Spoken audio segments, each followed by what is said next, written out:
Okay. Hello, everyone. Can everyone hear me? Sunlight coming in there. Okay, perfect. All right. It's always a challenge not to get washed out by the sunlight in this office. Let's just sit like this. Okay, perfect. All right. So, yes, hopefully we're all doing okay today. Um, let's do the screen share thing. And we will continue discussing things today, in particular things, particulars, as we call them in philosophy. Um, just by way of recap, um, last time we talked about substance theorists in a couple of different ways, right? We had our substance theorists who were kind of in the Aristotelian tradition, primary substance theorists. So a substance is, any element, any animal or vegetable is a primary substance. So I'm a substance. That plant over there on the shelf that I can see, but which you cannot, is a substance. Elements are substance. Um, and Crumley adds to this artifacts as substance as well. And substances have um, essential characteristics. These are what are essential for a particular thing to be the thing that it is. So they have essential qualities and they also have accidental qualities. These are not necessary to be the thing that the thing is. So, for example, um, an essential quality for me to be a human being, depending on who you ask, might be reason or language, or perhaps my DNA. But an accidental quality might be my hair color or my eye color, right? I could have purple hair and black eyes. I don't know. But I would still be a human being, right? There are also the substance as substantia theorists, or substantia, not substantia, substratum. So substance as substratum, which is what properties kind of adhere to or what holds together all of the properties. That was the view that was advocated by John Locke, which is about where we left things last time. But after Locke, things start to change.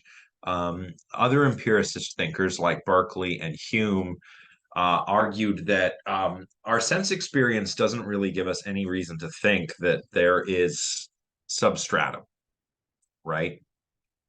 When we perceive an entity, let's go with the old coffee cup example, right?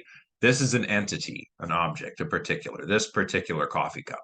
And when I look at it, I see all of these properties. It's cylindrical, it has volume, and so on. Um, a substratum theorist like Locke would say that the substratum is what holds all of these properties together. But what it is in itself, we know not what, right? But Hume is going to say, look, I look at this coffee cup and I see its cylindricality, its solidity, its volume, and that's it. All my senses tell me are about all of the qualities that this particular item has. Doesn't tell me anything about substratum at all. I don't sense substratum. Um, on Locke's view, remember, positing substratum is an inference. It's like, here's this object with all these qualities. That those qualities must be held together by something, and that something is substratum, but we don't really know what it is beyond that. Hume would say you're not justified in making that inference, right? This is called bundle theory. This is the idea that particular objects are really just bundles of qualities, and it's all qualities, no substratum. Berkeley provides an early version. He writes, as several of these qualities are observed to accompany each other, they come to be marked by one name, and so to be reputed as one thing. Thus, for example, a certain color, taste, smell, figure, and consistence of having been observed to go together are accounted one distinct thing signified by the name apple.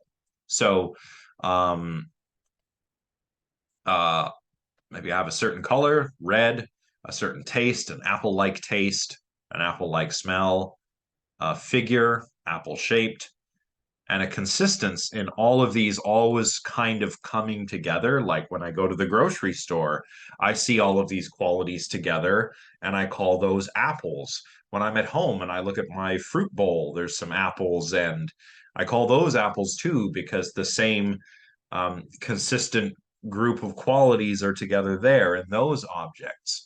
So I call all of those things apples, even though they're just collections of the right colors, tastes, smells, and figures, so forth.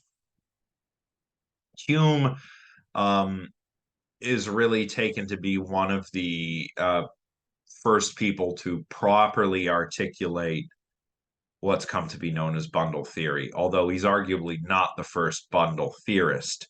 The first bundle theorist, according to philosopher Derek Parfit, was actually the Buddha. Um, in any case, Hume would say, I would fain to ask those philosophers who found so much of their reasonings on the distinction of substance and accident, and imagine we have clear ideas of such, whether the idea of substance be derived from impressions of sensation or reflection, introspection, observation of one's own mind. If it be conveyed to us by our senses, I ask which of them, and after what manner. So we've got this idea of substance.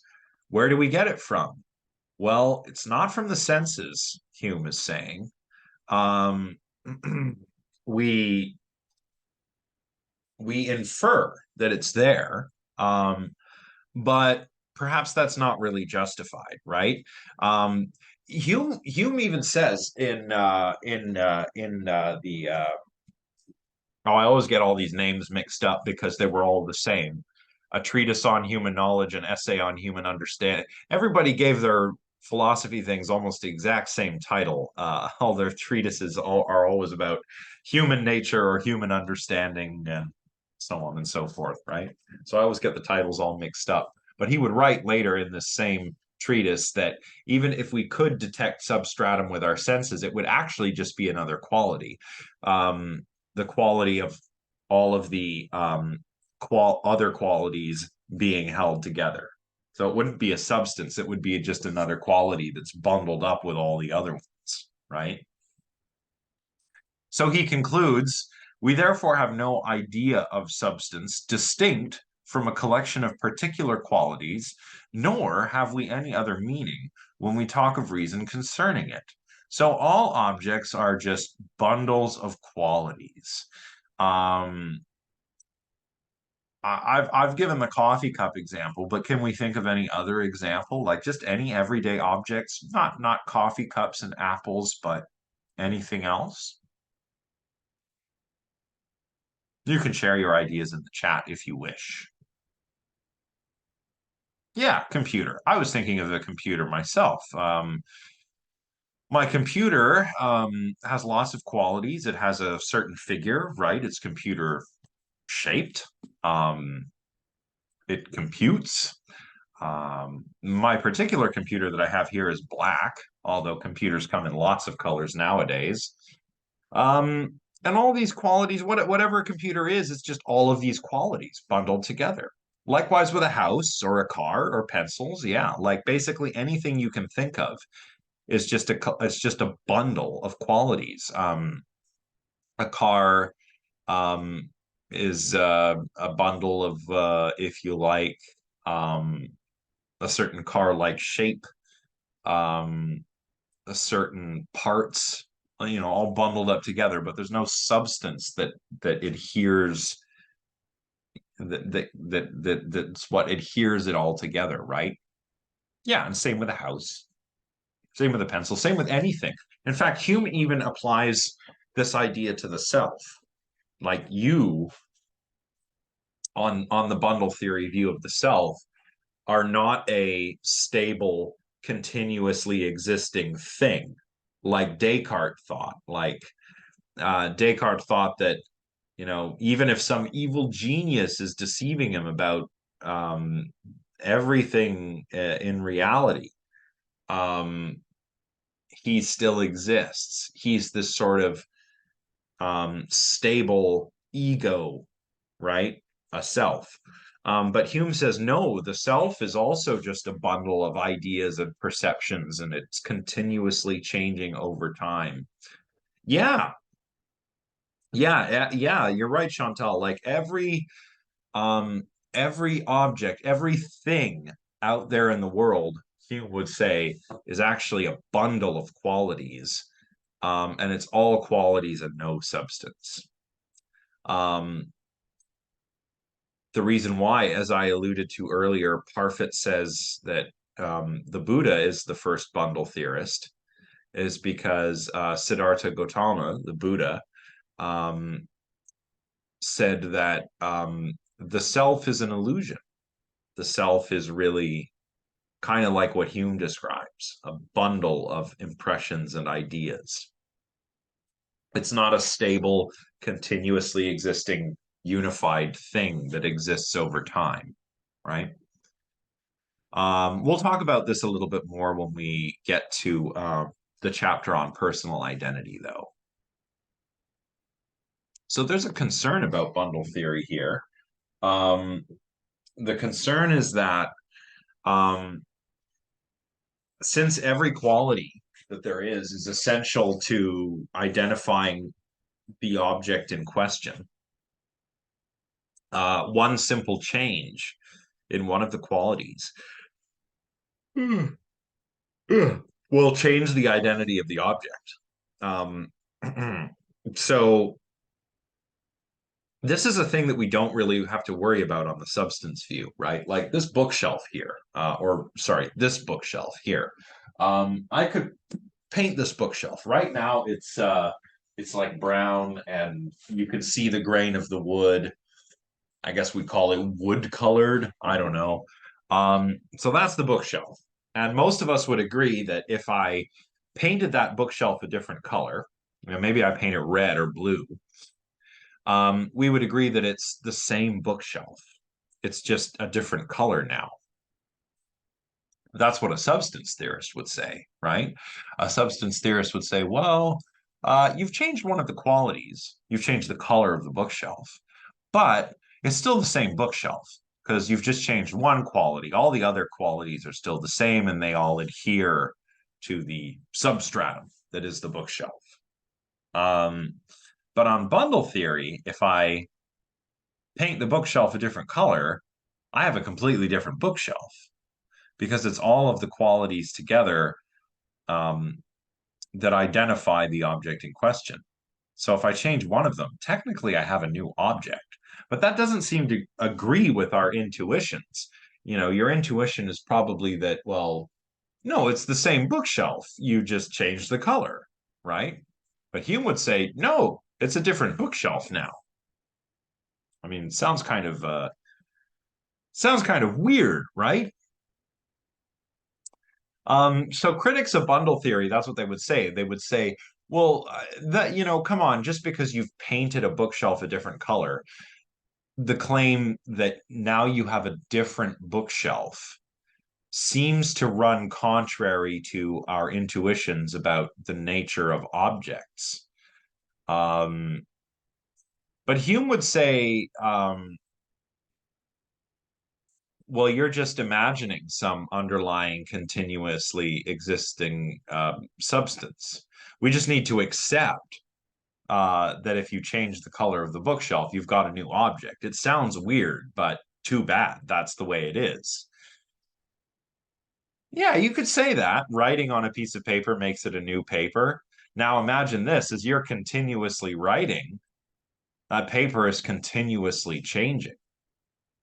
And that's what all objects, especially when we get to the last two thinkers that we're going to look at today, Whitehead and Heidegger, that's what beings are really like. They're not stable entities at all.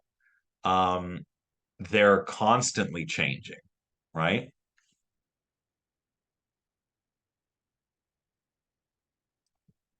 Um, well, the color is a primary substance. Not exactly. The if you're a primary substance theorist, the bookshelf is itself is the primary substance, and the color would be an accidental quality. You can change the color of the bookshelf, but the thing is still essentially a bookshelf. Um, but Hume's just says, no, no, it's just not like that. We believe there's an underlying substance, but we have no reason for that belief. No justified reason, that is, right? Um, it's kind of like what Hume did with the uniformity principle and with inference, right? Um, we suspect that the future will be like the past, but we're not justified in believing that. Like, sure, the future might end up being like the past. The sun's going to keep rising, but we're not rationally justified in believing that. It's just habit or custom. Same with objects, right? But wouldn't this base idea of it be the same? Like if I dye my hair, I'm no longer brown-haired human, but I would still be a human. You'd still be a human. You just wouldn't be the you that you were when your hair was a different color, which might seem weird. Like, what do you mean I'm not the you that I was with different color? But are you the you that you were 10 years ago, right? We're always changing and always becoming something else. Um, at least that's what as I said before, the last two thinkers we're going to talk about are going to say, right? So it might not seem like, oh, just one little change, I'm still the same person, but all those little changes over time. And before you know it, a decade goes by, or 2 decades, or three, and you start thinking, well, I'm not really the person I was all those years ago. You've changed, right? Yeah.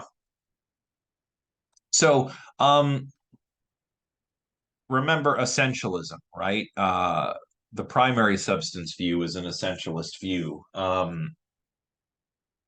There are certain essential qualities that make a thing what it is, and then there are the accidental qualities that you can change without changing what the thing is. But Hume is an inessentialist, so there's not any one quality that's essential for making a thing what it is. It's all of the qualities bundled together.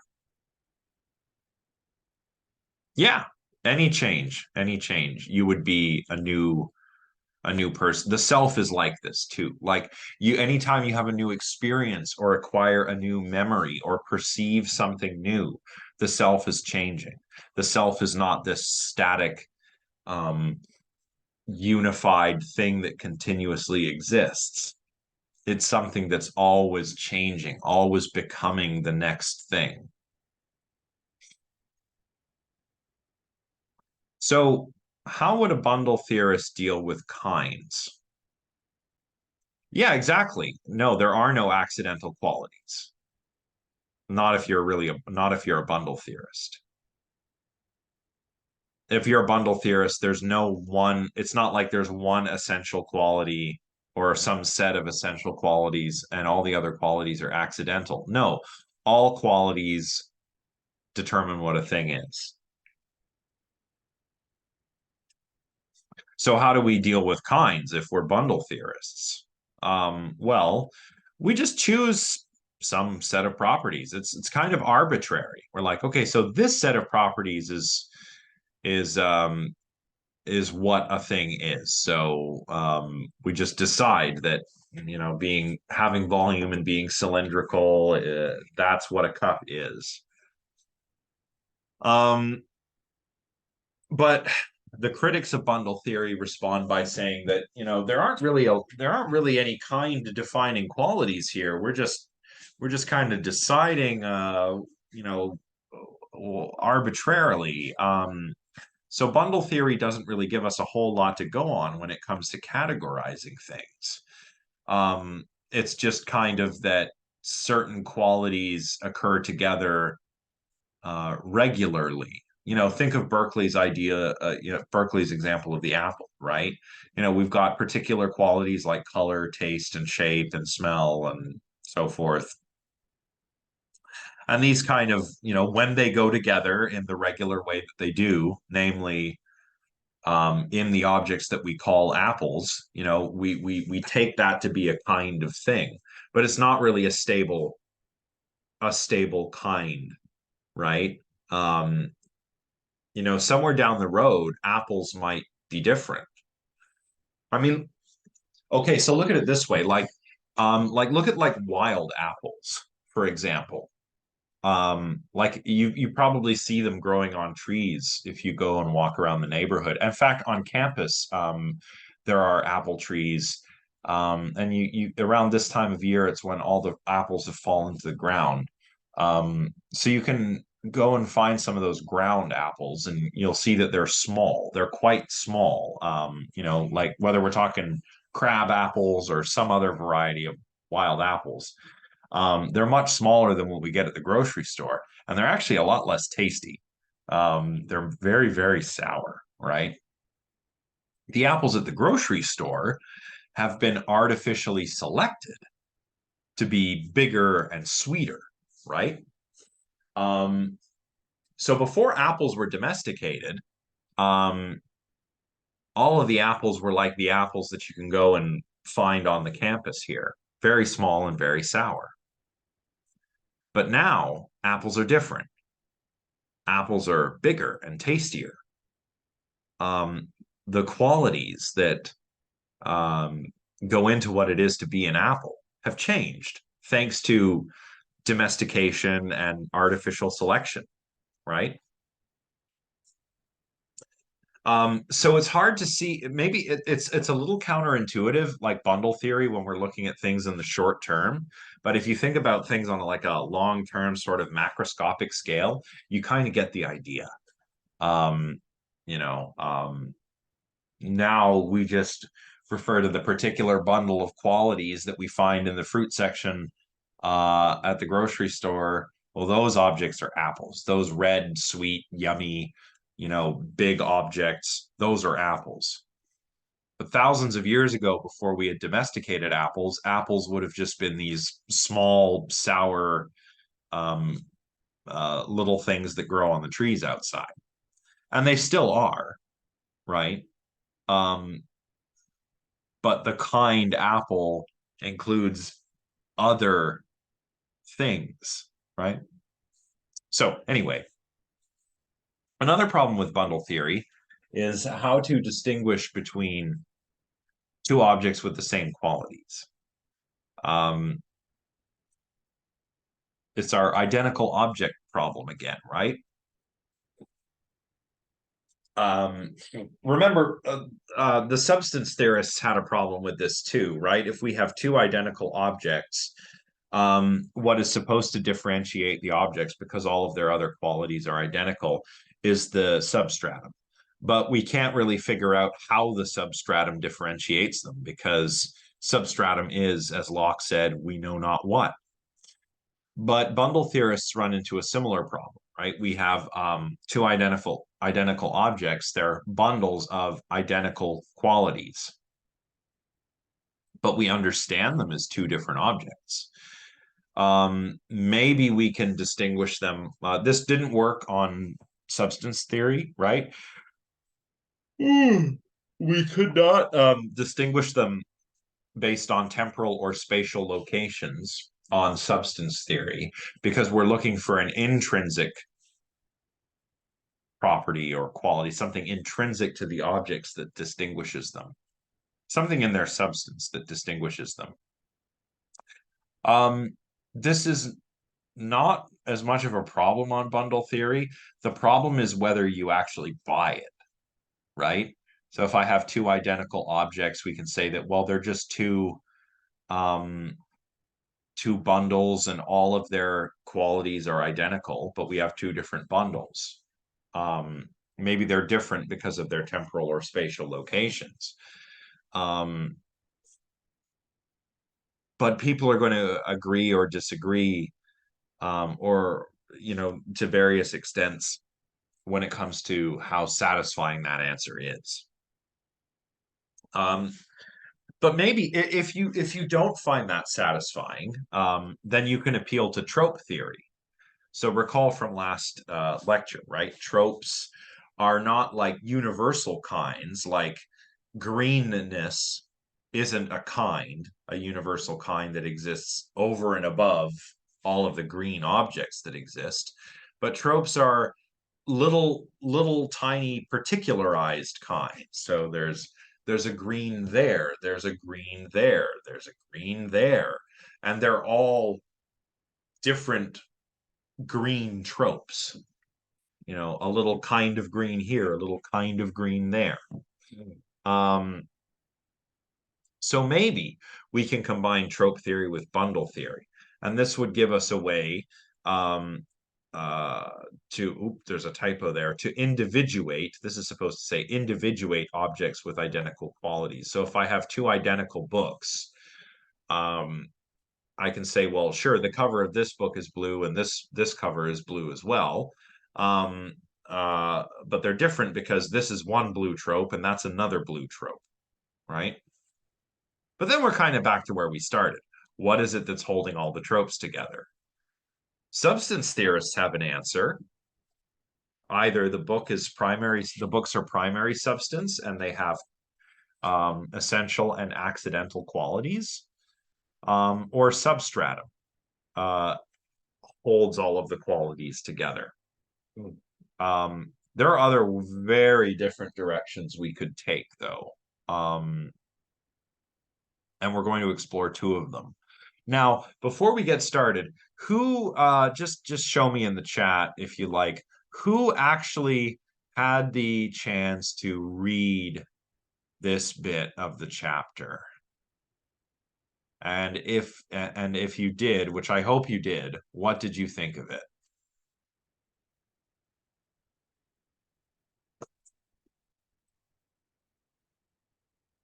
Okay.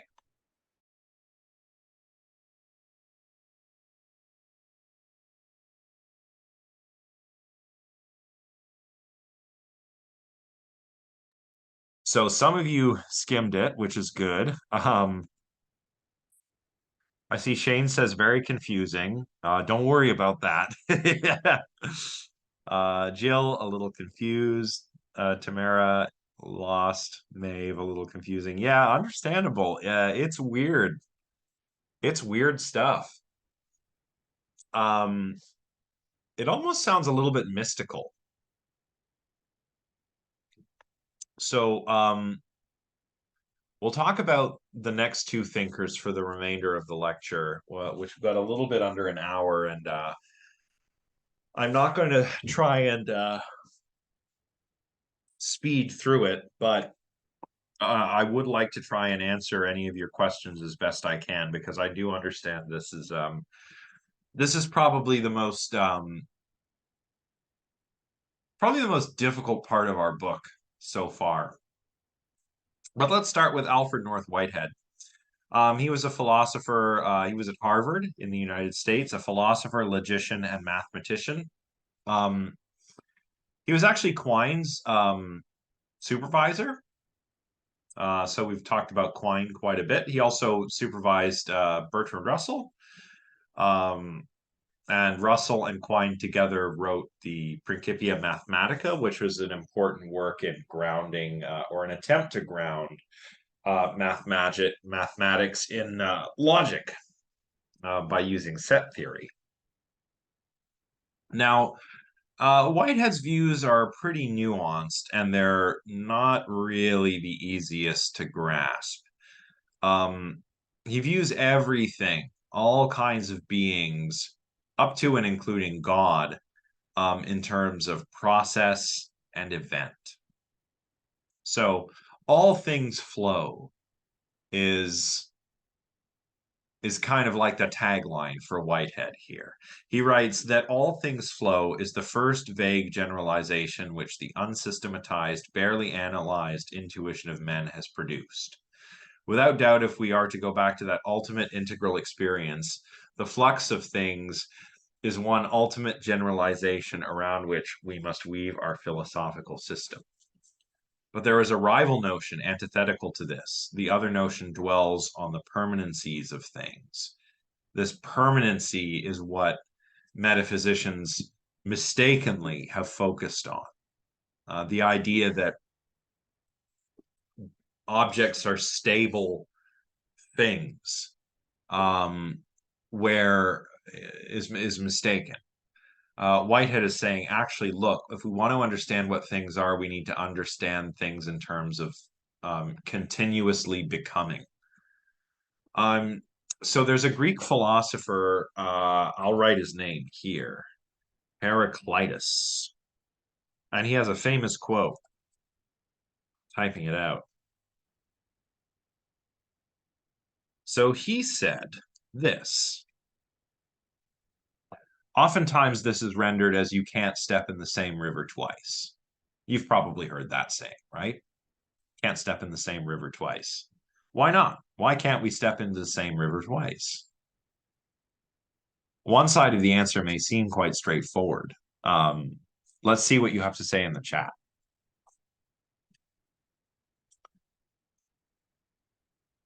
Just wait for you here.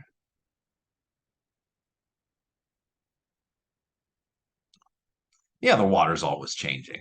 Yeah, it's not the same. I mean, it is the same river, but it's not. And yeah, Thomas, that's right. You got the second half of it. You can't step into the same river twice because as soon as you step out of the river has changed. But you've also changed. Everything is always changing, according to Heraclitus. And this is key to understanding beings, according to Whitehead. We think of things as these stable, objective entities that exist out there in the world, and that's the wrong way to think about it, right? For Whitehead, it's not the objects, it's the processes that are like the most real thing. So, if there is an essence to a thing, it's process or its continual becoming. And so the nature of reality is duration, these short little moments of becoming that all kind of continuously overlap with one another. So in process and reality, this is where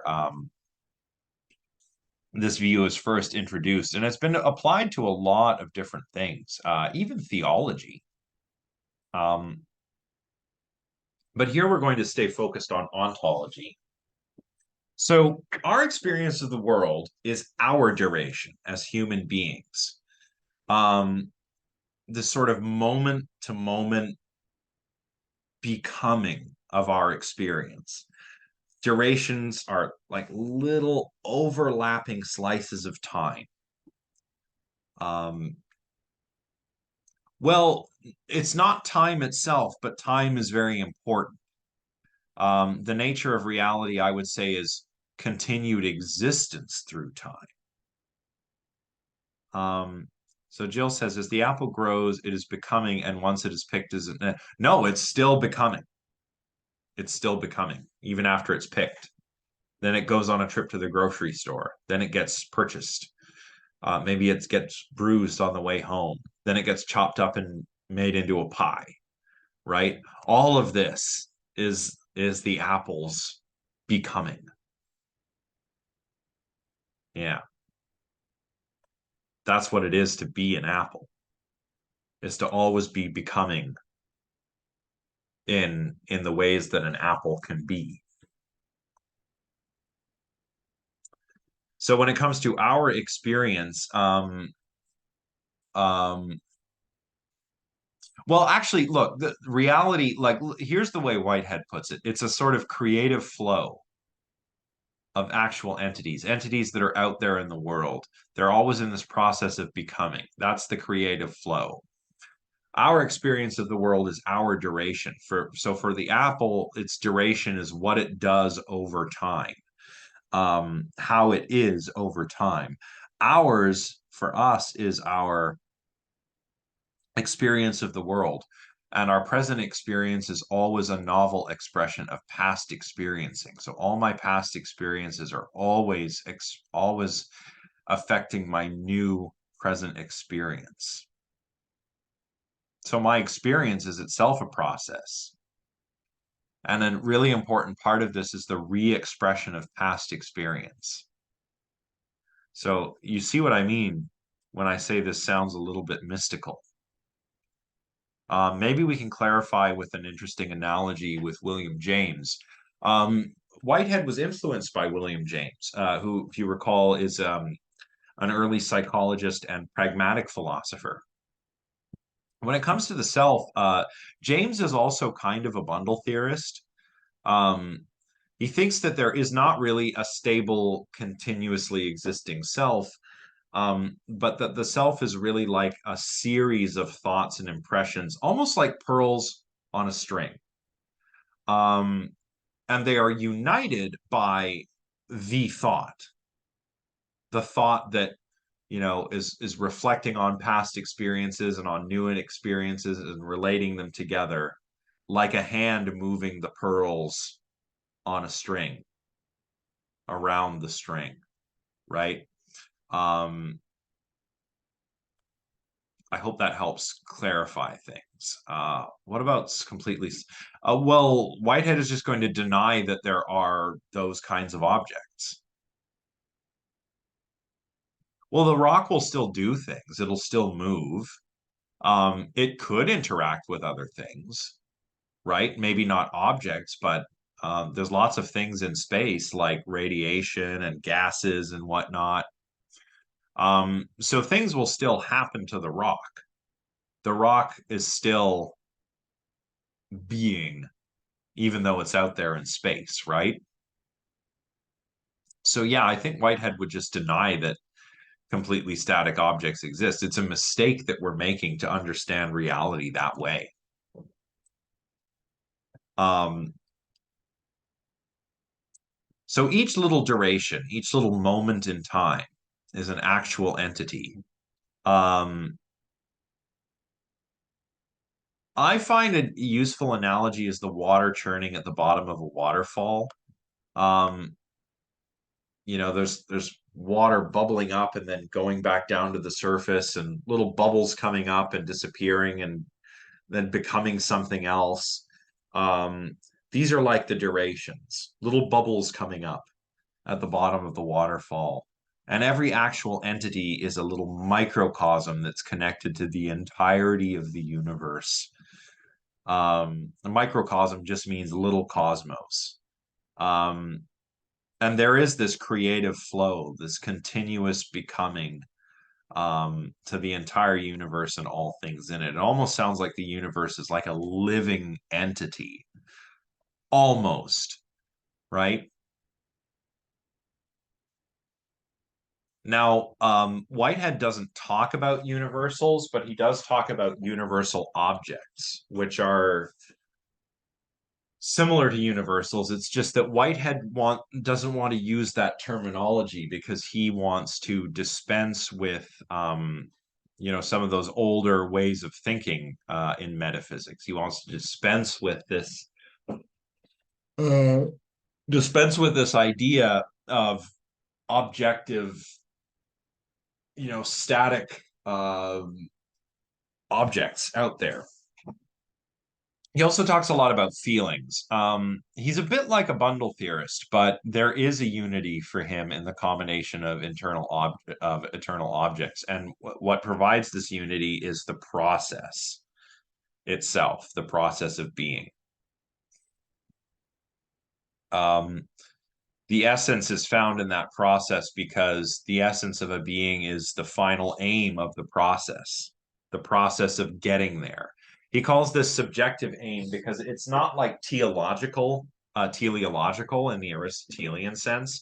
It's just we're always continuously becoming what we are. That's our subjective aim. Um, Also, every actual entity is like a little drop of experience. This manifests as feeling, but again, Whitehead is kind of coming up with his own terminology here. Feeling doesn't necessarily mean conscious feeling, right? It's more like everything in the cosmos is interconnected. Everything affects everything else, right? And I have phenomenal feeling. I have conscious feeling as a human. But everything else has feeling too. It's just not necessarily like conscious awareness kind of feeling, right? So when I look outside at the trees, I'm feeling the trees. But the tree feels me too, but not in the sense that that there's something that it's like to be the tree, rather in the sense that the tree reflects a world where I sense the tree. So it's like bi-directional feeling. And the tree is not conscious, but I am because, maybe because it's a matter of degree, not of the kinds of things that we are. Oh, no, that's terrible. I hope you feel better. Sorry to hear that.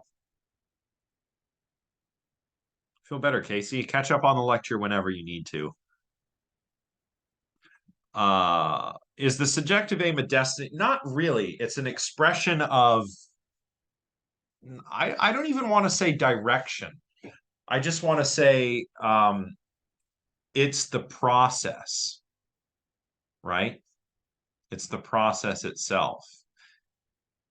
It's subjective aim because there's no objective like I need to be this thing, right?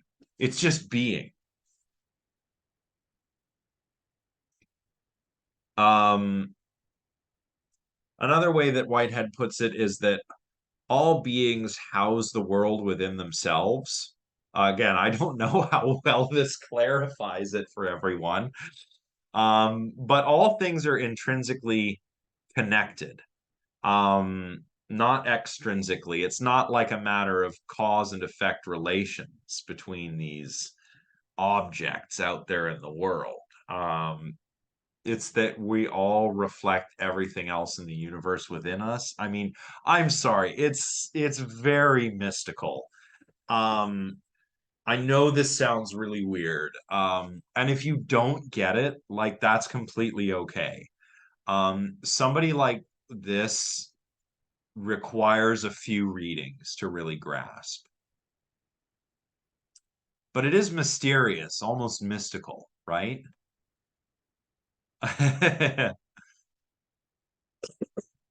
It's kind of like I'm not some thing surrounded by objects. I'm in this dynamic world that's reflected, everything is reflected in everything else. Like,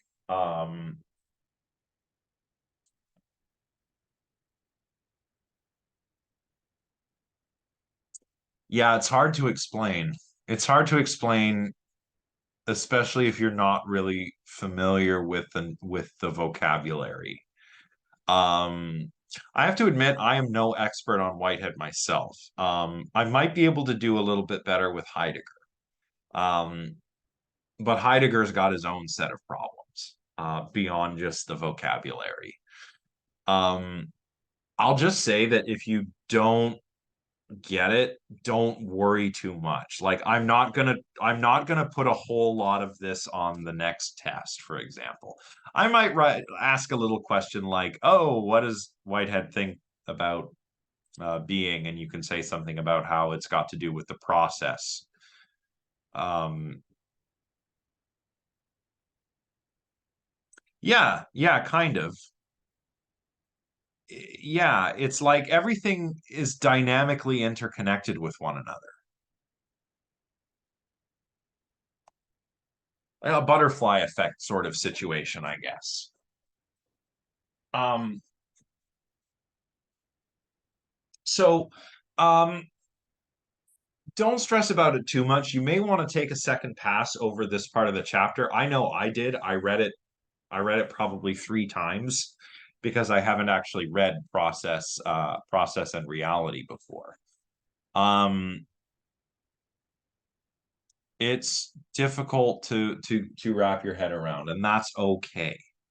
Um, some concepts that we're learning about take a couple of passes to really grasp.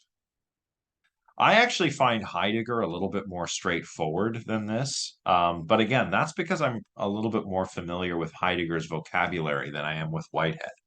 Um, Now, as I mentioned last time, Heidegger is a pretty controversial figure.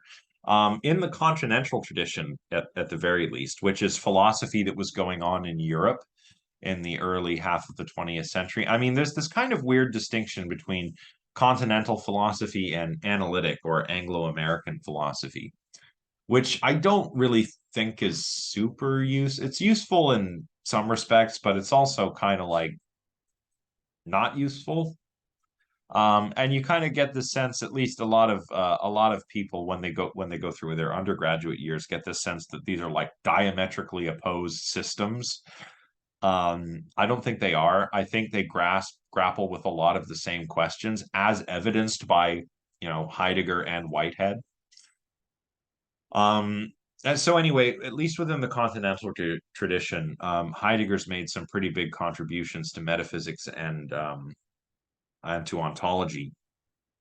And he influenced a lot of the existential philosophers that came after. So people like Jean-Paul Sartre, for example, were heavily influenced by Heidegger. Although Heidegger would say that Sartre got him completely wrong. But the reason why Heidegger is controversial is because he, as I mentioned last time, he was a member of the Nazi Party, right? Um, um, and yeah, the question of just how anti-Semitic he was is kind of ongoing. But the recent publication of the Black Notebooks contains some pretty nasty anti-Semitic statements. Um, so yeah, he remains pretty controversial. So I'm just putting that caveat out there before we go into what Crumley says about him. Yeah, yeah, buckle up, everyone. I mean, I'll say a little bit more about this at the end because I do kind of have a Heidegger rant that I like to go on. Um, but Heidegger is interested in the question of being. We've forgotten the question of being. What is being, like capital B being, right? Philosophers, Heidegger argues in works like Being and Time, have focused on beings, but not being itself. And our preoccupation with the beings hides the being of the beings. Like, I know, I'm sorry about how difficult the language is here, right? Um, like, what is being? Being is the being of beings. Okay, cool. Right? What does that mean? Well, being as being, we talk about beings like beings, particular beings, this coffee cup, this computer screen, this phone, me, right? These are particular beings. But Heidegger wants to know what being itself is. That's what being qua being means, being as being.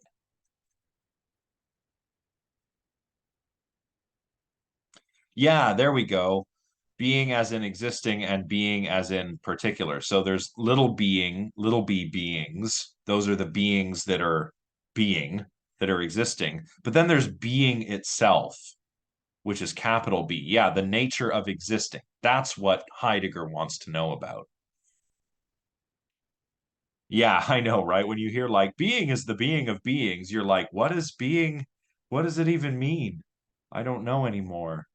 Right? You could also cash it out this way. You could say that Heidegger said traditional metaphysics focused on the ontic level of analysis, so looking at particular beings. What is it to be a table, a chair, a human?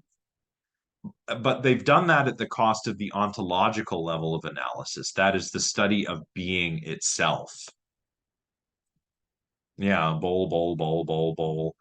Yeah, when you say there's a word for that, I forget the word, but when you say a word or read a word over and over and it starts to become uncoupled from its meaning, that is a danger we have to watch out for.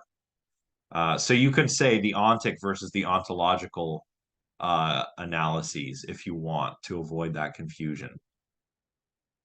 But for Heidegger, being gives beings their being. So he's not really interested in substances, and he's more concerned with the way that things are. And they're not the way they are in a static sense. They're always being, they're always becoming. So the beings that can ask the question of being are Dasein, human beings. Dasein is German, it means of their being. And he uses this word to refer to us because we're always being there in a world. And the world is not a world of objects. The world is a world of like possibilities for us and for all the other beings in it. So the human being is the being for whom the question of being is a question. I can ask, what is being with a capital B? My coffee cup can't do that. My dog can't do that. I can do that. So I have Dasein. I'm a there being. I'm being there, asking about being, inquiring about being by existing and interacting with this world of possibilities. It is complex. Yeah, I'm sorry. It's not exactly a rephrasing of I think, therefore I am. It's not about thinking.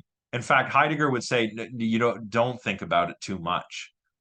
Um, Act in the world instead. Well, you'll see what I mean here. Uh, um, in the next couple slides. I know, and I apologize that this is so complicated. If you come away and you're like, I don't understand Alfred North Whitehead or Martin Heidegger, yeah, I don't blame you. I do not blame you in the slightest. When I was an undergrad, I didn't read, I hadn't read Whitehead, but I read some Heidegger. Um, and like I had to go through like one line at a time.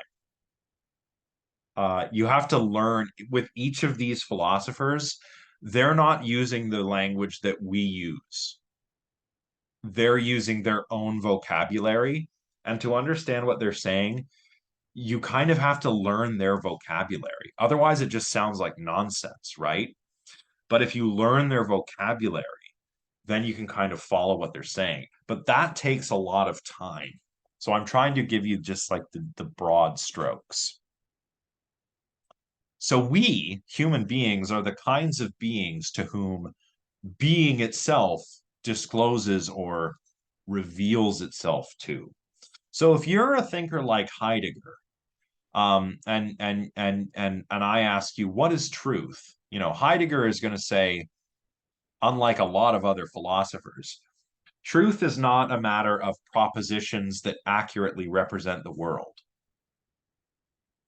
If you ask like an analytic philosopher, an Anglo-American philosopher, like if you ask Bertrand Russell, right, or Aristotle, or someone like that, they'll say that a true sentence says something about the world, and the world really is that way, the way the sentence described it. So it is sunny outside is a proposition.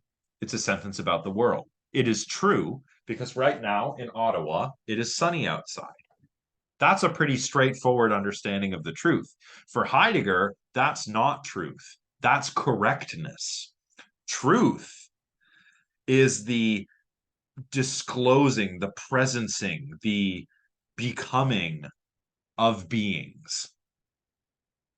So being can show itself to us and it can withdraw from us because we're always engaging with being through a framework. One way to engage with being is poetics, poetry, right? Poets like name things and describe things. They draw out elements of reality. They disclose certain elements of reality to us. I mean, that's what the ancient Greek poiesis means, bringing forth. A poet brings forth, right? Um, that's one way uh, to understand being. Our way of, our mode of, or our framework, the way being both discloses and withdraws from us, is through technology. We live in the age of technology. Um, so technology, like poetry, technology is a way of being that reveals the world as standing reserve. Um, so here we do something called enframing or gestellen. So to enframe or gestel, gestel is this, a bookcase. Um, we enframe the world as standing reserve or as raw material to use. So if I look at a forest and I'm a poet, maybe I reveal the beauty of the forest in my poetry. But if you're a technological thinker, you look at the forest as standing reserve. Like, look at all that wood, look at all that land. I can cut down that forest. It's just a bunch of timber just waiting there to be used. It's a bunch of land just waiting there to be used.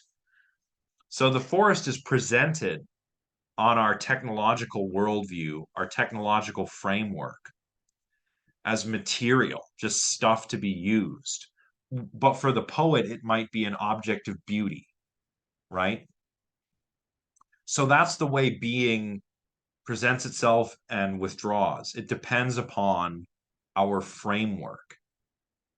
And the framework or the enframing of technology is, everything is just raw material, everything is standing reserve.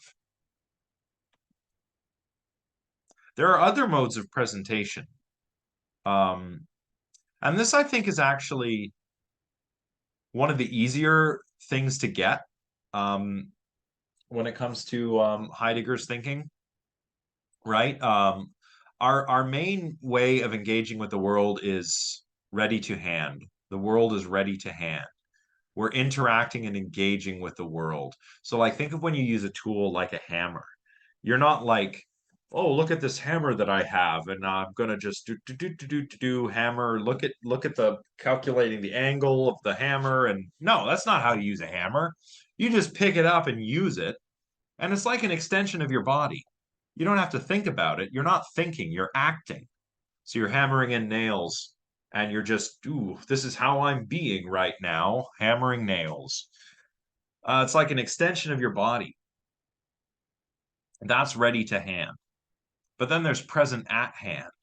That is when we start looking at objects objectively, like scientists or philosophers. You would do this if your hammer broke, right? If your hammer broke, then all of a sudden it's not an extension of you, it's an object. And you start thinking, oh, can I still finish hammering in these nails with a broken hammer? Maybe I can take this part of the hammer and keep hammering, or maybe I have to go get another hammer from the hardware store, right? Um, Philosophers have taken, oh, I've got to plug my laptop in one moment.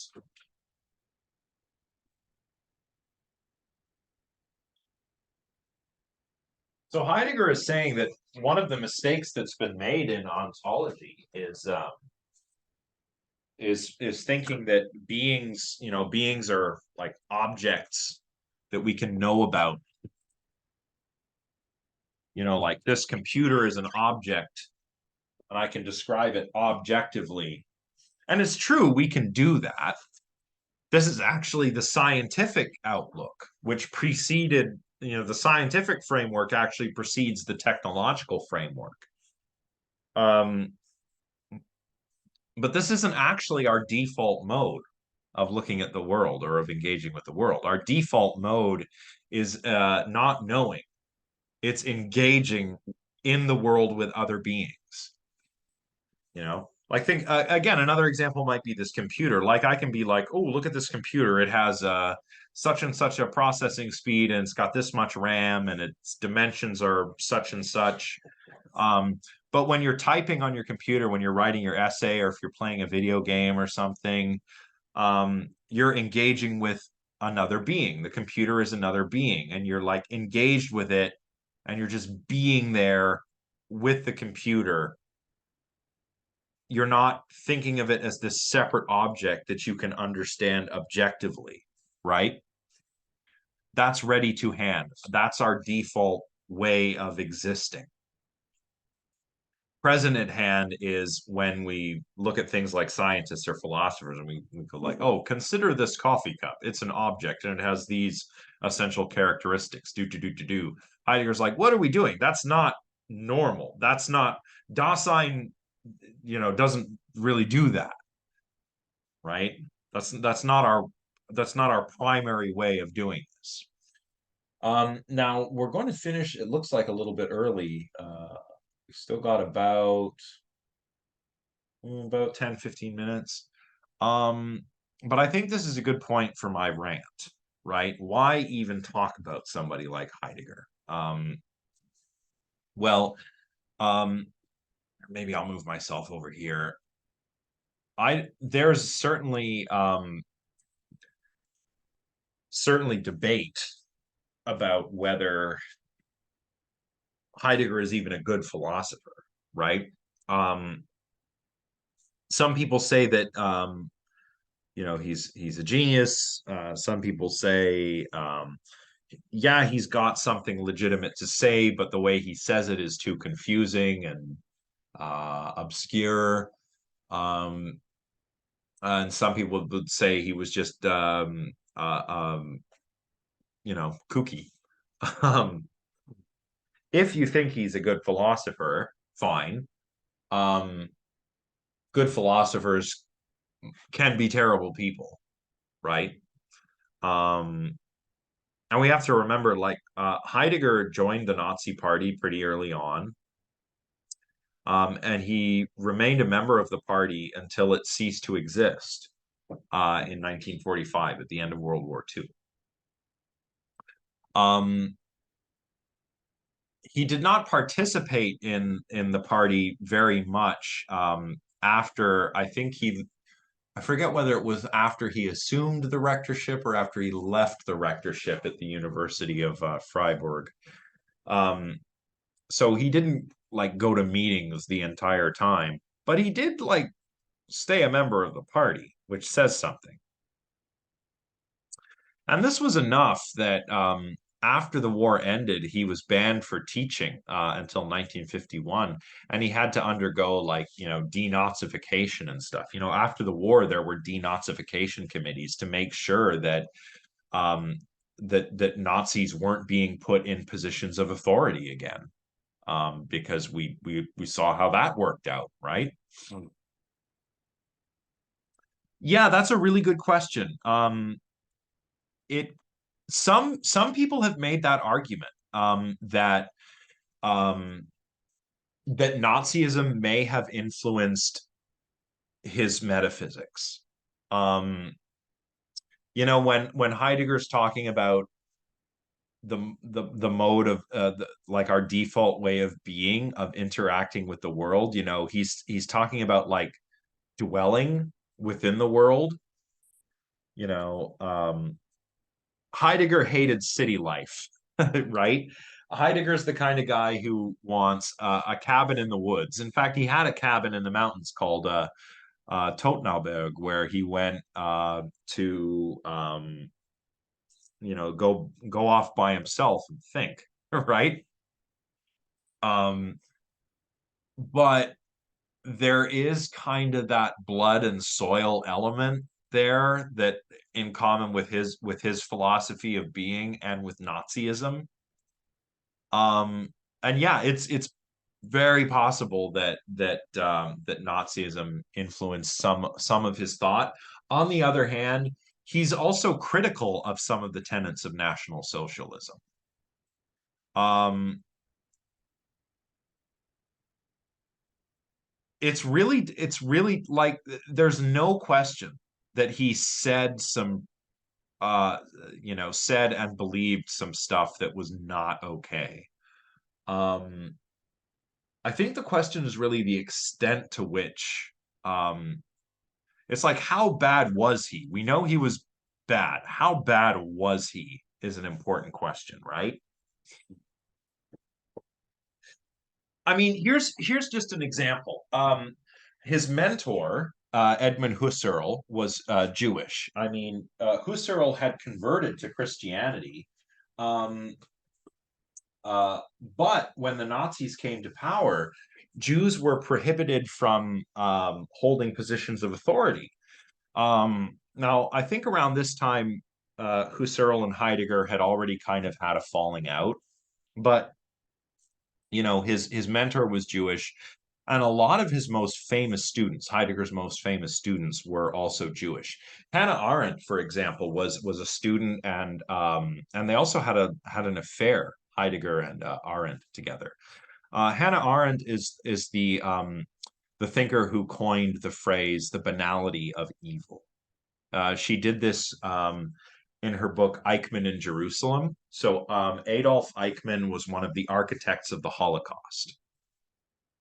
Um, and after the war, he was hunted down by the Mossad, right? The Israeli, sort of like the Israeli version of the CIA. And he's brought to trial for, crimes against humanity and war crimes. And Hannah Arendt describes this guy, this super evil dude, um, who helped, who was one of the architects of the systematic murder of like 6 million Jews, just sitting there as this like banal little bureaucrat that was just following orders, right? I mean, she was one of Heidegger's most famous students, if not his most famous students. Um, and yet Heidegger never apologized once for his support of National Socialism. So even though he has a Jewish mentor and famous Jewish students, and he's not like distancing himself from these people, he's also not apologizing for his role. Not that he played a role. He wasn't in a position of like political authority. It's not like he was a member of the SS.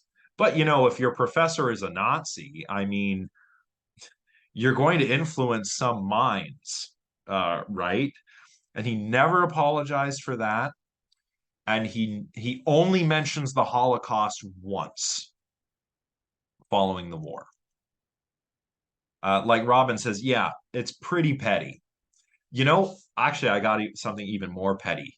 He never apologizes for his association with National Socialism. When pressed on this, he said, I would apologize if Hitler had apologized to the German people," which is like, come on, dude, what a cop out! What a cop out! Because Hitler never would have apologized, right? So yeah, like exactly, dude, come on, is exactly my thoughts. Um, so here's my personal opinion. Um, I think he actually does have some meaningful things to say, um, which are fascinating and worth thinking about. I don't think he's right about everything. I think he has some interesting things to say about technology in particular, and I think there's a disgusting sort of irony that he's so onto something when it comes to technology as a sort of thing with its own life. And yet he's almost silent on the role that technology played in enabling the systematic murder of millions of people. So it's not a love-hate relationship. It's a curiosity-disgust relationship. Do you know what I mean? Um, so yeah, I guess that's what I have to say. I think that he's got some meaningful things to say. It's more like what he could have said but didn't say, that's really troubling for me. You know, it's kind of like, all his his famous students, so many of them were Jews, it's kind of like when you hear racists say, well, I can't be racist. I have a black friend or something. Do you know how some people say this? And it's like, well, actually, you absolutely could still be racist, right? Um, Heidegger might be a case of that. So maybe it's one of those things where the less said about him, the less said, the better. The reason I've said so much today is because, you know, um, Heidegger's a lot closer to us in time. He was a 20th century philosopher. He only died in the 1970s. Um, um, and he's held some pretty unsavory views for sure. So have most of the philosophers we've looked at, frankly. I mean, Plato and Aristotle, they both owned slaves. Aristotle, as I mentioned last time, argued why some people are naturally slaves, for goodness sake, right? And women. Most of the philosophers throughout history that we've looked at in this class and elsewhere were misogynists, or if not misogynists, very patriarchal. Um, so, Heidegger's kind of a little more gross because he's closer to us in time.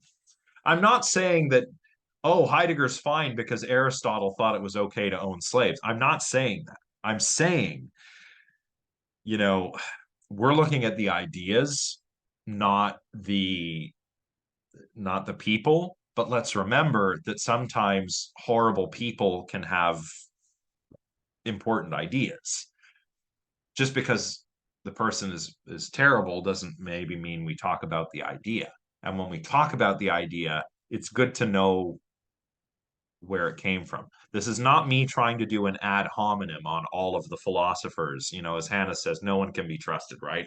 I'm not saying like, let's abandon philosophy because everybody was terrible. No, I'm saying that,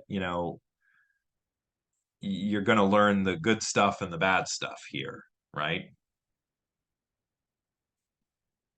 Well, that's a big debate, right? Like, how do we separate the idea from the personal views? That's still an ongoing debate. Like, just to what extent did Heidegger's Nazism impact his philosophy and vice versa, right? That's an ongoing debate we're still working that out. And with the publication of the Black Notebooks, it looks like, maybe, Nazism figured into more of his early work than people were willing to admit. Yeah. Oh, yeah. Well, I mentioned the existentialists like Sartre. I mean, Sartre was definitely grooming graduate students. Um, yeah, we don't even have to go way back in time for this. I mean, the most recent one I can think of is John Searle had his tenure revoked at Stanford because he was like basically a sex pest. He was pestering his graduate students, sexually harassing them and so forth, right? Yeah, Ryan, I think that's fair. Yeah. Of course they are. Yeah, of course they are. So that's why, maybe we read people like this so that we know how not to be, right? People are like, why read Heidegger? Well, we don't want to be Nazis. So we should probably, you know, uh, try to familiarize ourselves with these things so that we know what to watch out for, right? So that's all I have to say about that.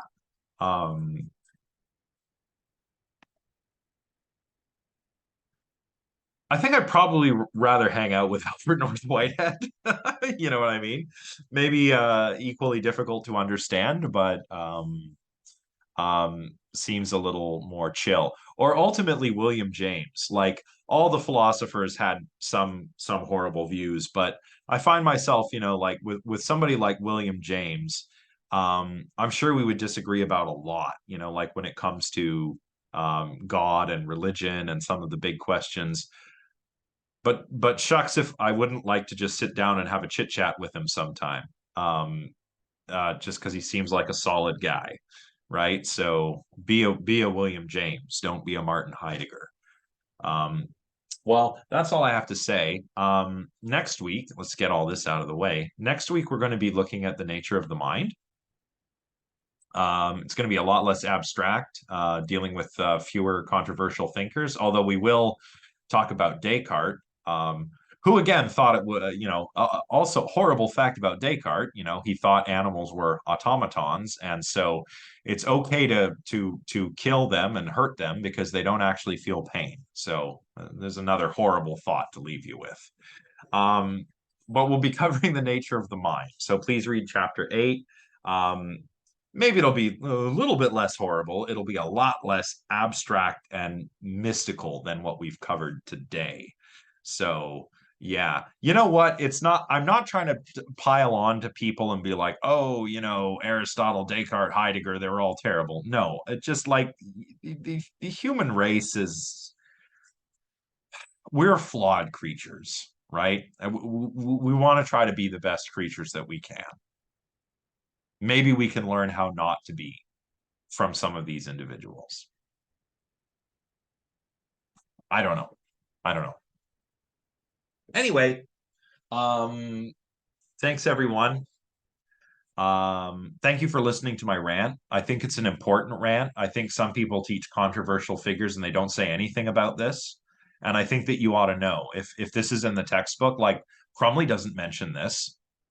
Um, I think it needs a mention, not to try to cancel anyone, but because you need to understand, these ideas don't come out of a vacuum. So yeah. So I thought you deserved to know. Um, have a fun weekend.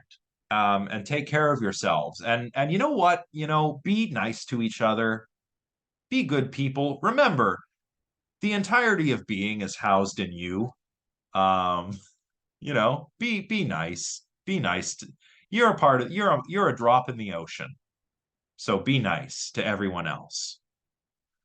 Um, yes, you can send me that. Ritvik, send away. Send away. All right. Take care, everyone. I'll see you next week. Bye for now.